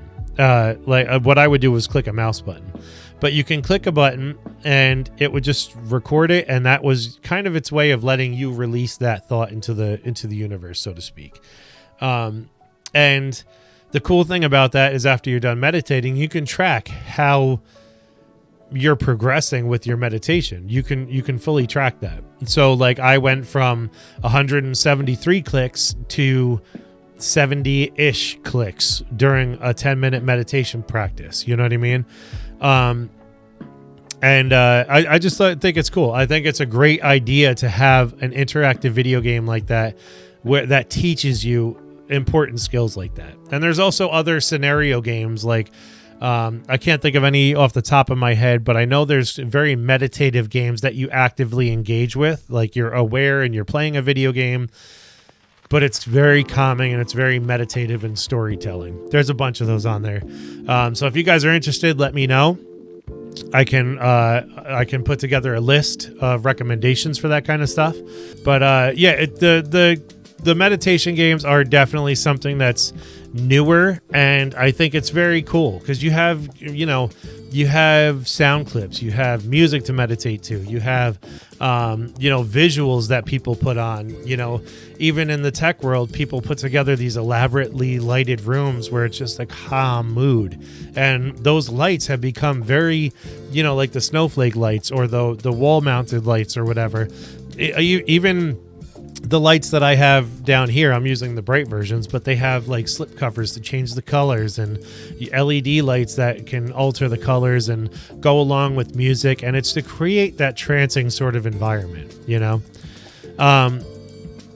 So going back to the visualization part, just envision yourself in a calm and relaxing environment that you can build on. And that's one thing also, to refer back to the video game, that I liked about Plane, is that as you, the storyline goes that as you meditate, you rebuild this world. And all of a sudden you start seeing more trees grow.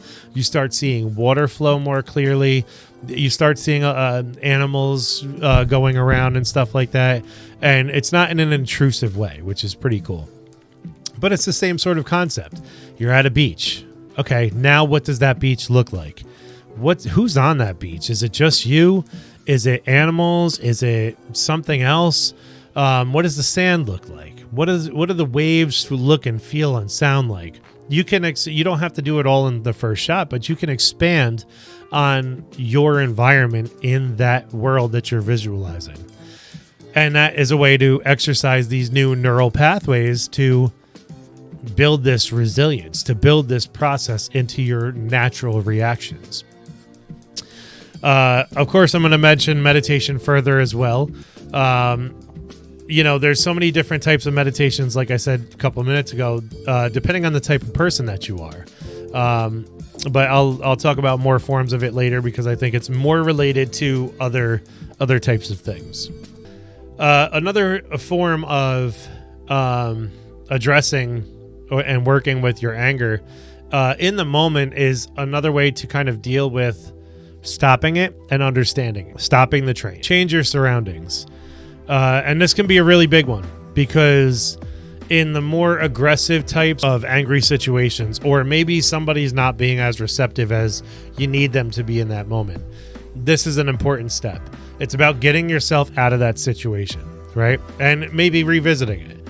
Maybe just getting a quick, change of scenery, for example. But it can be a huge one. It coincides with walking away, and like I just said, I don't mean to avoid the situation, simply that you can revisit it later. Maybe the environment isn't making you feel better, or maybe it's adding to your stress or actually causing your stress, depending on your situation, right? Changing your immediate surroundings can dramatically change the outcome of the situation. You may not know it, but there might be something about the environment that stresses you out, and the only way to change that in that moment is to go outside. Go sit outside for a couple of minutes. Go for a walk. A nature hike if you're around somewhere where you can do that. Or just switch up to a completely different environment. If you're in a calm, peaceful environment, or you're at home, go to a mall where you can watch people, or where you can, check out the stores or walk around or experience other things, If you're in a busy environment, or, you're at work or something crazy, throw up some scenery on your computer, or look out the window, or go outside for 2 whole seconds, or, whatever you need to do for just a little bit. That switch up gives you an immediate break from the situation, and that's the point. It allows for almost an immediate yet positive system shock to change your mindset. It's almost like jumping into cold water. You know what I mean? That's an immediate change of body temperature, and your body reacts to that by entering the state of like, whoa, and then you feel better. So that's what this brings about, is that sort of immediate change that you need in that moment. Regardless of how angry you feel, you'll start to notice a dramatic difference. Even if it doesn't all go away right away, you will notice a dramatic difference. As we talked about before, knowing your triggers is a huge, astronomically helpful in working with your anger. It takes time. Refer back to anything that I've ever said about breaths and mindfulness and meditation and things like that, being in the moment, but it is incredibly worth it. Because you can change the situation in your favor by being in control of how you respond and the type of energy you give to the situation, right? So if you're not going to feed negative energy into it, you're not going to get back negative energy. And even if you do, it's not continuously reciprocating that energy, or not continuously cycling that energy. It's stopping it at you. And that's what you have control of. A helpful tool to do this part of it is, like I've talked about before, writing, drawing, listening to music, being aware of the emotions, the feeling, and eventually the meaning behind what happened that's associated with these things, with these situations. You may not notice it right away. You may draw 50 pictures, and you may look back on it on that 50th day and be like, oh my God, all of these have this in common. I wonder what this means. And then that starts the process of understanding it. Even if you don't feel like there's any progress being made, there is. The other form of meditation that I wanted to bring up, especially because it's more helpful for me, is the physical kind. And this, I think, will help out a lot of people who experience a lot of anger and a lot of rage in a lot of situations. It's the physical kind. Exercise, hitting a punching bag, lifting, running, even yoga in some cases, if that's your thing. Whatever it takes to let you feel your anger and let you release it in a way that won't be detrimental to anyone or anything.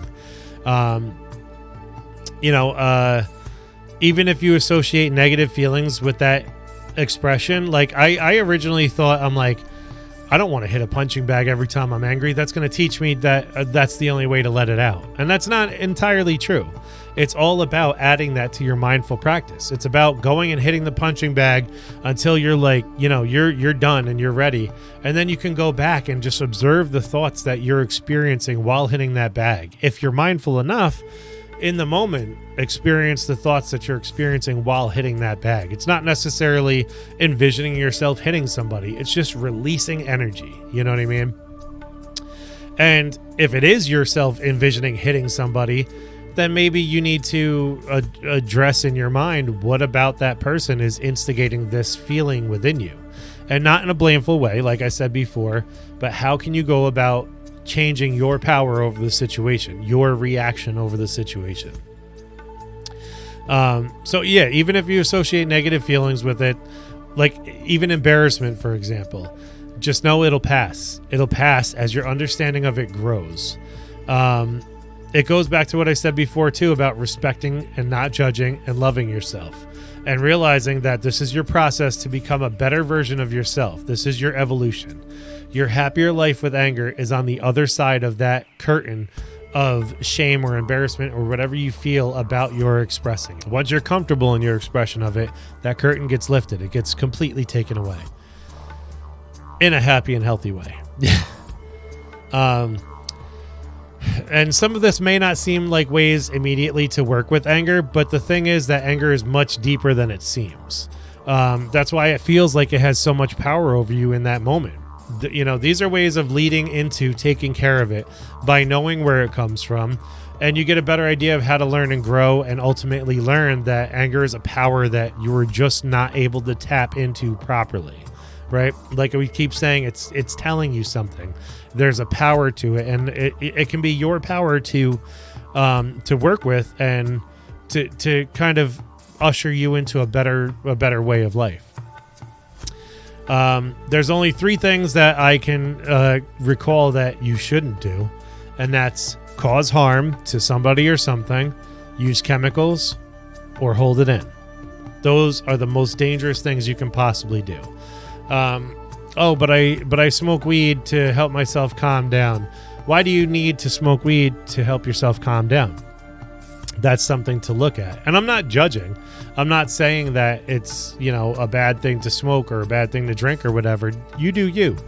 I'm saying to alleviate emotional responses, using chemicals is not ideal, because that's where addiction comes from. And that's where, that's where the chemicals being the only way to feel better come from. And eventually you'll find that they cause more problems than they were worth in the first place.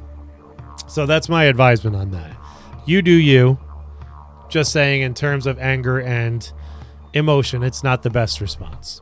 So to finish this up, this whole episode, this will be your entryway into an entirely new understanding about how to use the energy that we call anger to your advantage. There's a power behind that feeling. In general, the people who have the biggest issue with anger are those who simply don't know how to harness it in a beneficial way. This is your beginning. This is your chance to take on the task of bettering yourself for no one other than yourself. Once you do that, everything else will fall into place, because changing your life starts with you, and you're worth it. That's the most important part to remember about all of this. So this has been the week about anger. We've talked a little bit here and there about all the different stuff associated with anger, how to see it in a different light, how to work with it, how to recognize your triggers, and how to understand and appreciate that how you remember anger might not be how it actually was. Or it might have been, and it's just something that you have to learn and grow and work through. And that's the biggest part about dealing with anger, as I've repeated 150,000 times. One of the biggest steps is to stop that train. You can do it. You are the Spider-Man. You can stop that train in its tracks, and you can redirect its flow. You can save the people on that train. You can rebuild the tracks. You can create an entirely different new track for the train to follow. It doesn't always have to be the same result every time that you're dealing with when it comes to anger. It can change. And I appreciate you guys for checking out this episode. Please let me know in the comments. Like, subscribe, share with your friends. If you have anything to share with me, also follow me on my socials. Also check out the Discord. The link to everything is going to be in the description down below. And I'll talk to you guys again next week.